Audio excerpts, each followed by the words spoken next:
नारी तुम केवल श्रद्धा हो, विश्वास रजन नगपक तल में, पीयूष स्रोत सी बहा करो जीवन के सुंदर समतल में।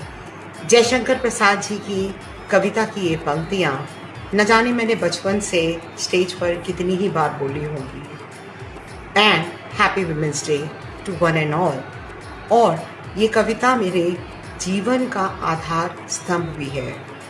ऑन दिस वुमेंस डे मैं रिक्वेस्ट करूँगी यंग लेडीज से, अपनी उम्र की लेडीज से भी, कि अपनी शक्ति को पहचानिए।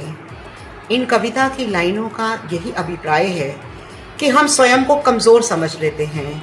क्या भगवान ने हमें पुरुष जैसा दिमाग नहीं दिया? क्या हमें सोचने विचारने की शक्ति नहीं दी?